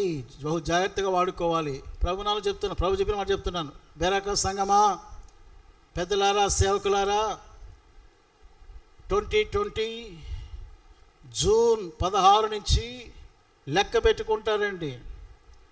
2021 జూన్ 16 లోపల నీ ద్వారా, సంఘం ద్వారా, నీ కుటుంబం ద్వారా ఏ కార్యాలు జరుగుతాయో, ఒకవేళ సేవకుడితే నీ సేవలో ఏం కార్యాలు జరుగుతాయో లెక్క పెట్టుకోవడం మొదలుపెట్టండి, లెక్కించడం మొదలుపెట్టండి. రేపు 2021 జూన్ 16 లెక్క పెట్టాలి. లెక్కించుకోవడం అంటే కేవలం మన ఆశగా లెక్కించుకోవడం కాదు. 24 ఏళ్ళు అయిపోయింది, 30 ఏళ్ళు అయిపోయింది, 50 ఏళ్ళు అయిపోయింది, 70 ఏళ్ళు అయిపోయింది, అది కాదు. ఆ లెక్కలో జ్ఞానము కలిగి గ్రహించి సరి చేసుకొని ముందుకు సాగాలి. కొంతమంది జీవితాలు ఎలా ఉన్నాయంటే ఒక భూస్వామి పలికిన మాటల్లాగా కనబడుతున్నాయి. చూడండి, లూకాసు వార్త 12వ అధ్యాయం, లూకాసు వార్త 12వ అధ్యాయంలో రండి. లూకాసు వార్త 12వ అధ్యాయంలోకి వస్తే, లూకాసు వార్త 12వ అధ్యాయం, ఇవన్నీ మీకు తెలుసు. ఆ ఒక్క మాట మీకు గుర్తు చేస్తాను, సమయం లేదు కాబట్టి గమనించండి. 19, లూకా 12:19, నా ప్రాణముతో ప్రాణమా, అనేక సంవత్సరములకు విస్తారమైన ఆస్తి నీకు సమకూర్చబడినది, సుఖించుము, తినుము, త్రాగుము, సంతోషించుమని చెప్పుదును అనుకుంటేనే. వాడు అనుకుంటున్నాడు, ఈ భూస్వామి పంట బాగా పండిపోయింది, కొట్లు కట్టించాలా, అబ్బో ఇక నాకు తిరుగులేదు అనుకున్నాడు. ప్రాణంతో అంటున్నాడు, ఓ ప్రాణమా, నా ప్రాణమా, అనేక సంవత్సరములకు విస్తారమైన ఆస్తిని నీకు సమకూర్చబడినది. ఏం చేయాలా? సుఖించుము, చెప్పండి, తినము. ఎందుకు చెప్తే ఈ మాట తెలిసిన ఎవరికి కాదు. దేవుడిచ్చే ఆయుష్కాలము, దేవుడిచ్చిన నూతన సంవత్సరము సుఖించుటకు, తినుటకు, త్రాగుటకు కాదు. దేవుని కొరకు నువ్వు ఫలించడం కోసమే దేవుడి సంవత్సరం ఇచ్చాడు. గుర్తుపెట్టుకోండి, ఎవడు ఎప్పుడు రాలిపోతాడో ఎవడికి తెలియదు. ఎవరు తెలుసు? నేను ఎప్పుడు పోతా నాకు తెలియదు, నువ్వు ఎప్పుడు పోతావు నీకు తెలియదు. కనుక ఏం చేయాలంటే దినములు లెక్కించుకుంటూ, సంవత్సరం లెక్కించుకుంటూ, వారములు, మాసములు లెక్కించుకుంటూ, ఫలమేముంది, ఫలితమేముంది, నా సేవలో, నా ఆత్మీయ జీవితంలో లెక్కించుకుంటూ జ్ఞానవంతమైనటువంటి జీవితము జీవించవలసినటువంటి బాధ్యత, అవసరత ఎంతైనా కూడా ఉందని ప్రభునామలో నేను మీకు జ్ఞాపకం చేస్తూ ఉన్నాను. ఇదే లూకాసు వార్త 13 అంతే. ఎందుకంటే ఆ రాత్రి వెరివాడ, ఈ రాత్రి నీ ప్రాణము అడుగుచు, ఆ రాత్రి వెళ్ళిపోయాడు, చచ్చిపోయాడు. కాబట్టి ఈరోజు నీకు ఇచ్చాడంటే దేవునికి సంపూర్ణంగా అర్పించుకొని జీవించు. ఈ సంవత్సరం అంతా అలా జీవించు. చెప్పాను కదా, 2021లో ఆడిటింగ్ చేసుకుందాం. నవబాబు, ఇక్కడ ఉన్న వాళ్ళు సేవకులు, విశ్వాసులు, పెద్దలందరూ కలిసి ఆడిటింగ్ చేయండి. ఏం చేశాం ప్రభు కొరకు, ఎంతమంది సంపాదించుకున్నాం, ఎంత ఫలించాం, ఎంత విస్తరించాం. అంతేగాని సంవత్సరాలు లెక్క పెట్టుకోవడం ద్వారా కలిగే ప్రయోజనం పెద్దగా ఉండదండి. ఇక్కడ ఇంకో మాట గుర్తు చేస్తాను. లూకాసు సువార్త 13వ అధ్యాయం చూడండి. లూకాసు సువార్త 13వ అధ్యాయంలో ఇక్కడ కూడా ఈ సంగతి మీకు తెలుసు. లూకాసు సువార్త 13వ అధ్యాయంలో 6 నుంచి 9 వచ్చాలో ఒక ఉపమానం చెప్పాడు. ఇదేంటంటే ఆ ఫలించని అంజూరపు చెట్టు. ఏంటది? ఫలించని. యజమాని వచ్చాడు, 3 ఏళ్ళు చూస్తున్నానయ్యా, ఏది ఫలం కాబట్టి తీసిపడేమన్నాడు కదా. గుర్తుపెట్టుకోండి, ఫలింపనటువంటి చెట్టు దేవుడు ఏం చేయాలనుకున్నాడు చెప్పండి? తీసివెళ్ళుతున్నాడు. పండ్లు లేవు, ఫలం లేదు, నరికేయి. ఫలింపని ప్రతి తీగ తీసి పారవేయము అంటున్నాడు యోహాను 15లో. కాబట్టి పిల్లలు ఫలించాలి. అది ఇక్కడ గమనించే ఒక మాట ఏంటంటే, తోటమాలి అంటాడు కదా. తోటమాలి ఏమంటాడు? ఏదో చదవండి, అందరూ చదవండి. తోటమాలి అయ్యా, అయితే వాడు అయ్యా నేను దాని చుట్టూ త్రవ్వి ఎరువే మటుకు ఈ సంవత్సరం కూడా ఉండనిప్పు, అది ఫలించిన సరి, లేనిలా నరికివేయమని అతనితో చెప్పాను. సో ఇంకొక సంవత్సరం ఏంటి యజమాని అడుగుతున్నాడు. ప్రభు కూడా అంటాడు నీ జీవితానికి వేడుకుంటున్నాడు. ప్రభు యేసుక్రీస్తు యాజకుడుగా తండ్రిని ఇంకొక సంవత్సరం, 1 more year, silver Jubilee year ఇది. అయ్యా ఇంకా కొంచెం తవ్వుదాం, ఇంకా కొంచెం ఎరువేద్దాం, ఇంకా కొంచెం కేర్ తీసుకుందాం. ఫలించాలి. అది ఫలించకపోతే కటాప్. ఒకవేళ నీ జీవితంలో దేవుడి మాట చెప్తే నువ్వు ఎలా భావిస్తావు? నేను ఎలా తీసుకోవాలి? భయపడొద్దండి, జాగ్రత్తపడొద్దా? కాబట్టి అలాగున మనము ఈ సంవత్సరం అంతట్లో కూడా దేవుడిచ్చే కృపలన్నీ అనుభవిస్తూ మనం బహుగా ఫలించుదుము కాక. 3వ భాగం చెప్తున్నాను. 3వ భాగం ఏంటంటే చెప్పండి. ఇప్పుడు 26 ఆదికాండం 12 3వ భాగం ఏంటి? 100 ఫలము పొందెను. అబ్బా, 60 ఫలం కాదు, 30 ఫలం కాదు, ఎంత అంటండి? 100%. ఎంతమంది ఆత్మీయ జీవితాల్లో 100% ఫలించాలని కోరుతున్నారు? ఫలింపు గురించి ప్రభు చెప్పాడు ఉపమానంలో. విత్తవాని ఉపమానం చెప్పాడు. 30 అంతలు కొంతమంది 60 అంతలు, కొంతమంది 100 అంతలు. నీకు సర్టిఫికేట్, ప్రోగ్రెస్ కార్డు ఇస్తే నీ గ్రేడ్ ఎక్కడ ఉంటుందో చెప్పండి. ప్రోగ్రెస్ కార్డు ఇస్తే స్కూల్లో ఒకవేళ ఏదైనా ఒక కొత్త కంప్యూటర్ వచ్చి మన ఆత్మీయ జీవితం స్కాన్ చేసి ఏ గ్రేడ్ ఇస్తావు, 30%, 60%, 100% చాలా బాగుండేదేమో. కానీ దేవుడు అది పెట్టలే. మంచోడు కదా, ఎందుకంటే మన బతుకులు బయటపడిపోతాయి.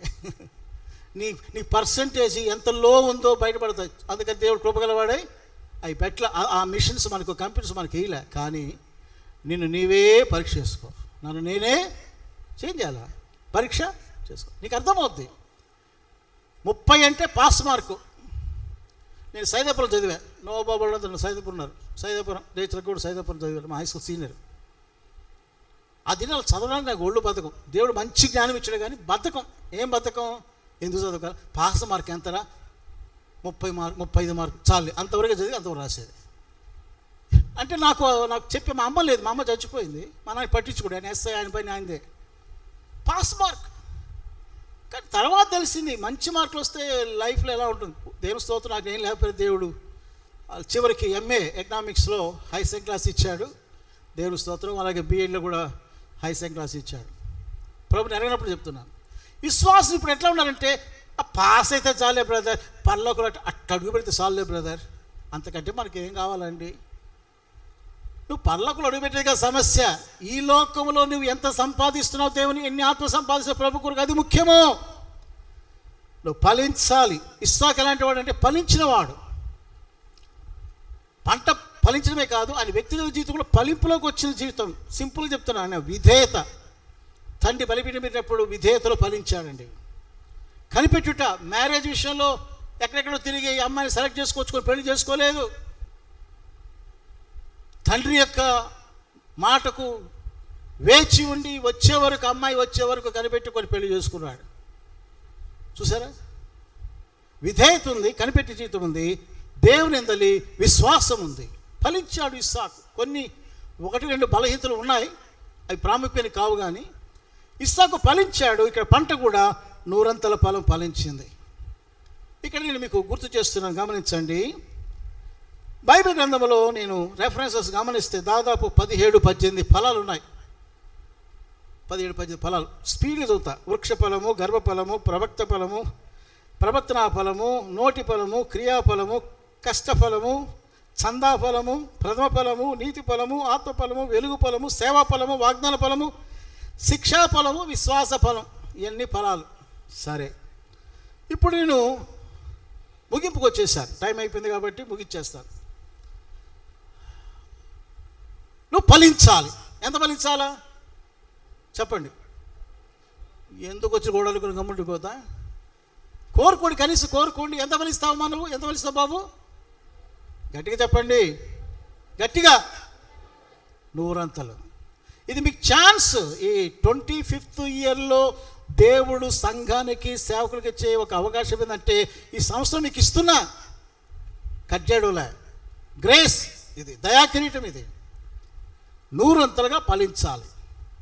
ఒకవేళ నీ జీవితంలో 30 మార్కులతో తృప్తి పడినట్లుగా 30% తృప్తి పడిపోయింటే పశ్చాత్తాపడు. నో 60%. నో. ఎంత కావాలి నాకు? నిన్న మొన్న ఇంటర్ రిజల్ట్స్ వచ్చినప్పుడు న్యూస్లో చదివారా? కొంతమంది ఫెయిల్ అయిపోయారని ఆత్మహత్య చేసుకున్నారు మన ఆంధ్రాలో. కొంతమంది మార్కులు చెప్పండి తక్కువగా వచ్చాయని సూసైడ్ చేసుకున్నారు. మీరు ఎవరు మంచిగా ఉన్నారు, వార్తలు ఎప్పుడు వినేటట్లేరు, మీరు చాలా మంచివాళ్ళు. ఏమోవా న్యూస్ చదివేదలకి 7 మంది చనిపోయారండి మన ఆంధ్రలో. మార్కులు తక్కువైనాయని, మార్కులు లేక ఫెయిల్ అయ్యామని. ఫెయిల్ అయి చచ్చిపోతే పోనీలు అనుకోవచ్చు, కానీ తక్కువైంది చచ్చిపోయారు కొంతమంది. రోషం, ఆ రోషం ఏదో మన ఆత్మీయ జీవితంలో డబ్బు మండిపోద్ది బెరాక. ప్రభువా చెప్తారు, మండుద్దే. కాకపోతే నువ్వేంటంటే సాల్లే, ఇది సాల్లే. అన్నిటి దగ్గరేమో సాలదు, డబ్బు సాలదు, ఇల్లు సాలదు, ఏది చాలదు. ఆత్మీయతలో మాత్రం ఇది చాలే, ఇది చాలే, ఇది చాలే, ఈ సేవ చాలే, ఈ సేవ చాలే. No, increase your fruit. నీ ఫలము పెంచుకోవాలి. 30 ఉంటే 60కి రండి, 60 ఉంటే 100కి రండి. అందరూ 100 ఫలంలోనికి రావాలని దేవాదేవుడు కోరుతున్నాడు. ఇప్పుడు నేను యోహాను 15లో కూడా వచనాలు ఉన్నాయి, అవి మీ తర్వాత ధ్యానం చేసుకోండి. కానీ ఒక్క మాట చెప్పి ముగిస్తే, ఒక నోట్ చేసుకోండి. ఒక చిన్న కవిత ఉంది. ఇదేదో నాకున్నటువంటి ఇది చూపించుకొని రాయలేదు. ఈ మధ్యకాలం ప్రభుత్వం ఉన్నప్పుడు కొన్ని దేవుడు మంచి తలంపులు ఇస్తున్నాడు. చిన్న చిన్న పదాల్లో కవితలు పెడుతున్నాను, అవి కూడా మీకు నేను వాట్సాప్ ద్వారా అందిస్తాను. కాబట్టి ఇక్కడ నేను ఈ మాటలు చెప్పకముందు ఫలము అనే మాట మీద 5 తలంపులు చెప్తున్నా. ఫ్రూట్, నీకేం కావాలి? ఫ్రూట్, ఫలం కావాలి. FRUIT. F ఎలా ఫలిస్తావంటే గుర్తుపెట్టుకో. F అంటే fellowship. F stands for fellowship. Fellowship with God, fellowship with the word of God, fellowship with God's people.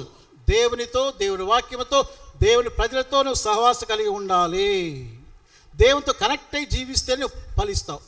నా యందు నిలిచి ఉండండి, మీరు ఫలిస్తారు. అదే కదా జాన్ 15:15లో ప్రభు చెప్పింది, మీరు ఫలించాలంటే నా యందు నిలిచి ఉండండి, నాకు వేరు కూడా మీరేమీ చేయలేరు. రెండవది ఆర్ అంటే రూట్. రూట్ అంటే ఏంటి? వేరు. కొలస్సీ 2వ అధ్యాయం చూడిన తర్వాత, మీరు క్రీస్తునందు వేరు పారి. మీరు ఫలించాలంటే క్రీస్తుల్లో వేరు పారాలి. మీ వేర్లు లోతుకు వెళ్ళాలి. పైన ఉంటే కొట్టుకుపోతారు గాలికి. క్రీస్తులో మీరు ఫలించాలంటే ఆత్మీయ వేరు లోపలికి దిగిపోతూ రావాలి. మూడవది యు అంటే అన్క్వెంచబుల్ ఫైర్. అన్క్వెంచబుల్ ఫైర్. అన్క్వెంచబుల్ అంటే ఆర్పలేని అగ్ని, మంట, ఆసక్తి నీలో ఉండాలి. నువ్వు ఫలించాలనేటువంటి ఆ మంట నీలో ఆరిపోకూడదు. అన్క్వెంచబుల్ ఫైర్. ఐ అంటే ఐడల్ బ్రేకర్. అంటే నీవు విగ్రహాలను పగలగొట్టే వ్యక్తిగా ఉండాలి. ఏమంటే భలే వాళ్ళు అంకుల్, భలే వాళ్ళు అన్న, ఈ మనకేంటి విగ్రహాలు ఏంటి అంటారేమో. నో నో నో నో, మనకు చాలా ఉన్నాయి విగ్రహాలు, లేవంటారా? అందుకని యోహాను మొదటి పత్రికలో చివరి అధ్యాయాలు చివరి మాట అంటాడు, ఏమంటాడు చివరి మాటలో, చిన్నపిల్లలారా విగ్రహం జోలికి ఎవరికి చెప్తున్నాడు? విశ్వాసుగా చెప్తున్నాడు, ప్రభు బిడ్డగా చెప్తున్నాడు. ఓ బెరాకా విశ్వాసులారా, దేవుని ప్రజలారా, దేవుని సేవకులారా, ఐడల్స్ని ఏం చేయాలి? నువ్వు బ్రేక్ చేయాలి. ఐడల్ బ్రేకర్గా ఉండాలి. విగ్రహాలు రాకూడదు నీలో. ఈరోజు పెద్ద విగ్రహం ఒక చిన్నది జేబులు పెట్టేంత ఉంది. ఇది చూడండి విగ్రహం. ఇదే లోకం. ఇక్కడ ఉన్న వాళ్ళు ఎవరైనా దీనికి అడిక్ట్ అయిపోయారా? ఇది లేకపోతే నేను బతకలేని డాడీ, ఇది లేకపోతే బతకలేని మమ్మీ. విగ్రహం ఇది. నువ్వు దేవుడి స్థానములో దేనికి ప్రాధాన్యత ఇస్తావో దట్ ఈస్ ఐడల్. విగ్రహం అది. ఈరోజు అప్పుడు చాలా విగ్రహాలు ఉన్నాయండి. ఇది సరిగ్గా వాడుకుంటే మంచిగా ఉంటుంది. పనికి మాలినటువంటి అశ్లీలమైనటువంటి స్థితిగతులు చూస్తున్నట్లయితే నీ జీవితము పాడైపోతుంది. ఎలా వాడుతున్నావు? నీ కంప్యూటర్ ఎలా వాడుతున్నావు? నీ టీవీ ఎలా వాడుతున్నావు? నీ ఫ్రెండ్షిప్ ఎలా ఉంది? ఈ రోజుల్లో మామూలు అయిపోయింది. Boy friend, girl friends. ఈ గర్ల్ ఫ్రెండ్లో కూడా బాయ్ ఫ్రెండ్లు కూడా ఒకరు కదా, మళ్ళీ ఇద్దరు ముగ్గురు. మీ ఇక్కడ కోట్ల ఎట్లా నాకు తెలియదు, కానీ మా పక్కన ఈ సిటీస్లో అట్లా ఉందన్నమాట. ఈ మధ్య కరోనా ఏమైంది, ఒక అమ్మాయి కరోనా వస్తే ఆ అమ్మాయి ఒక బాయ్ ఫ్రెండ్ పట్టుకున్నారు. ఆ బాయ్ ఫ్రెండ్కి పోతే ఇంకొక ఆడికొక గర్ల్ ఫ్రెండ్ మళ్ళీ. అంటే ఈ పక్క ఒక పిల్ల, ఆ పక్క ఒక పిల్ల. ఐడల్స్. ఆడిపోతే వానికి ఇంకొక బాయ్ ఫ్రెండ్. ఏ లోకం అయిపోయిందండి ఈ లోకం. ఈరోజు చాలా విపరీతమైన పరిస్థితులు ఉన్నాయి. విగ్రహాలు జాగ్రత్త, పడగొట్టు, విరగొట్టుకో, అప్పుడే ఫలిస్తావు. టీ అనేది ఏంటంటే టోటల్ సబ్మిషన్. ఏ సబ్మిషన్ అది? Total submission. హాఫ్ కాదు, ఫుల్, టోటల్లీ. ఎందుకు నువ్వు ఫలించలేదంటే నువ్వు సంపూర్ణంగా దేవుని కొరకై సమర్పణ చేసుకోలేక ఫలింపు లేదు నీ జీవితంలో. వాక్యం ముగించాను. రాసినటువంటి ఈ చిన్న పోయిట్రీ గేయం, ఆత్మీయ గేయం చదువుతున్నాను. ఈ మాటలు మీరు వీలైతే రాసుకోండి, లేదంటే లైవ్లో ఉంది కాబట్టి మళ్ళీ వినండి. కొంతైనా మీలో దేవుని ఆత్మకార్యం జరుగుతుందని నమ్ముతున్నాను. ఏంటంటే బాగా వినండి. ప్రసంగాలు పెరిగిపోయినవి, ప్రసవ వేదన తరిగిపోయింది. పెరిగిందేంటి చెప్పండి? ప్రసంగాలు. అబ్బో, యూట్యూబ్లో ఎన్ని ప్రసంగాలు, సభలు ఎన్ని ప్రసంగాలు. ఇప్పుడైతే కొంచెం కరోనా బట్టి కొంచెం ఇది దగ్గర, కానీ మెసేజెస్, నంబర్ ఆఫ్ మెసేజెస్, ప్రసంగాలు. ప్రసంగములు పెరిగిపోయినవి, ప్రసవ వేదన ఏమైపోయింది? తరిగిపోయింది. రెండో భాగం, ప్రవచనాలు అధికం. ప్రవచనాలు అధికం, ప్రవర్తనా ఫలం శూన్యం. వాక్యం ఎన్నెన్నో రకాలుగా ప్రవచనాలు వింటున్నారు, కానీ ప్రవర్తనలో మార్పు లేదు, ప్రవర్తన ఫలము శూన్యం. మూడవది, కమ్మని కథలు ఉన్నాయి,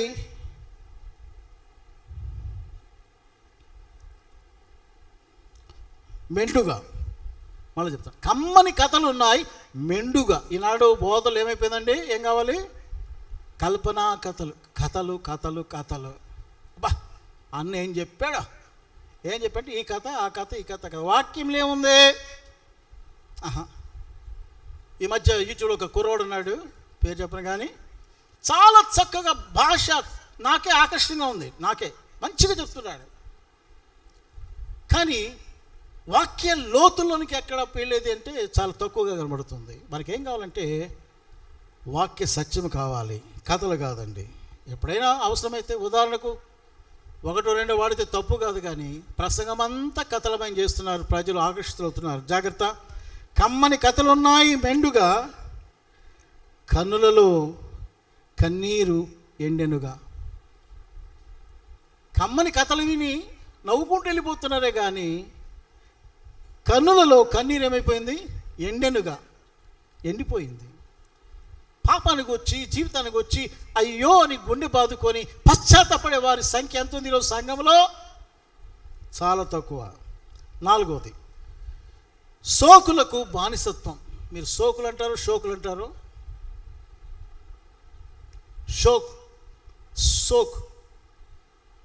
సోకులకు బానిసత్వం, సోమర్తనానికి అంకితం. షోకులు అంటే భలే ఇంట్రెస్ట్, దేవుని పని అంటే మాత్రం సోమర్తనానికి అంకితం అయిపోతున్నారు. 5వది, పెదాలపై తేనె వంటి మాటలు. పెదాల మీద ఏముంటాయంట?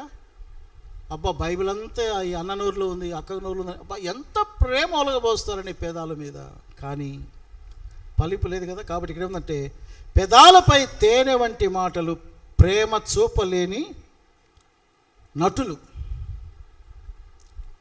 నటీమణులు ఎక్కడున్నారు?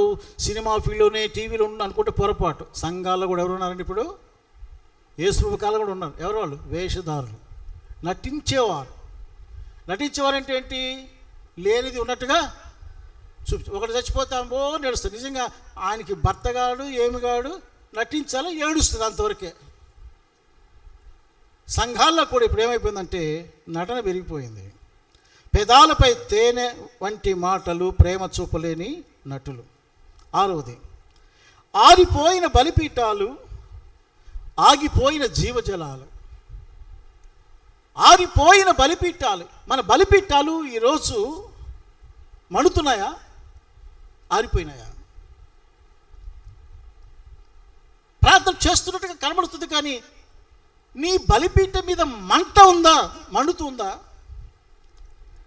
ఆగిపోయిన జీవజలాలు, ఆరిపోయిన బలిపీఠాలు, ఆగిపోయిన జీవజలాలు. ఇందా కూడా జీవజల ఊటలు గూర్చి నోబాబు చదువుతూ విన్నా. పరిశుద్ధాత్మ ఊట ఎస్కే 47వ అధ్యాయంలో ప్రవహించిన నది జలాలు ఈరోజు ఏమైపోయినంటే ఆగిపోయినట్లుగా కనబడుతుంది పిల్లరా. 7వదిగా, అంతులేని లోకాశలు, అదుపు లేని దురాశలు. విశ్వాసుల్లో ఇవన్నీ విశ్వాసాలు చెప్తున్నాను. అంతులేని లోకాశలు, బయటి భోగాల్లో ఏదేదో కావాలా. అదుపు లేని దురాశలు, చెడుకు ప్రేరేపించేటటువంటి ఆ కోరికలు అదుపు చేసుకోలేకపోతున్నారు. రహస్య పాపానికి లోనైపోతున్నారు. అదుపు లేని దురాశలుగా మన జీవితాలు కలిగి ఉంటున్నాం. తర్వాత కోల్పోయిన ఆత్మల భారం, సోలిపోతున్న క్రీస్తు సైనికులం. ఎలా ఉన్నామంటే కోల్పోయిన ఆత్మల భారం, అదే కన్నీరు లేదు, కన్నీరుతో పెట్టే అనుభవం పోయింది. సోలిపోతున్న క్రీస్తు సైనికులు. మనం క్రీస్తు సైనికులు ఎలా ఉన్నామంటే డేలాబడిపోతున్నాం, సోలిపోతున్నాం, బలహీనంగా ఉన్నాం. తర్వాత 8వది, అధికార హోదాలకై దాహం, అహంకార పూరిత కోపం. మళ్ళీ ఏం పెరిగిపోతున్నాయి ఇప్పుడు? అధికార హోదాలకై దాహం. ఈరోజు సంఘానికి ఎందుకు వస్తున్నారు కొంతమంది ఎందుకు సేవ చేస్తారు అని అంటే అధికారము, హోదాల కొరకైన దాహము. అయితే అదే సమయంలో వారిలో ఏముంటుందంటే అహంకార పూరిత కోపం. శాంతము లేదు, పొద్దుస్తమాన కోపము. అధికార హోదాకై దాహం, అహంకార పూరిత కోపం. 9వది, బలహీనతలలో నైపుణ్యం. దేంట్లో నైపుణ్యం అండి? చెప్పండి. బలహీనతలలో నైపుణ్యంగా సమర్థించుకున్నావా? నువ్వు బలహీనతలను సమర్థించుకోవడంలో నిపుణురాలు అయిపోయావా? నువ్వు మనుషుల దగ్గర సమర్థించుకోగలవు, దేవుని దగ్గర సమర్థించుకోగలవా? నువ్వు బలహీనతల్లో నైపుణ్యం, ఫలించటంలో శూన్యం. ఫలించడం కదా మనం చెప్పే అంశం. బలహీనత ఫలించేది లేదు, ఫలించడం శూన్యం. చివరి మాట ఏంటంటే నేడైనా నిలువు. ఈరోజైనా లేస్తావా? ప్రభువైపు చూస్తావా? నేడైనా నిలువు, నిజ ద్రాక్షావల్లి క్రీస్తులో. నేడైనా నిలువు, నిజ ద్రాక్షావల్లి క్రీస్తులో ఫలించు నిండుగా దండిగా ఈ లోకంలో. పరలోకపోతే ఇవన్నీ అక్కర్లే. ఫలించు నిండుగా దండిగా ఈ లోకంలో. ప్రభు ఈ మాటలు దీవించుగాక. ప్రార్థన చేసుకుందాం. ధన్యవాదాలు.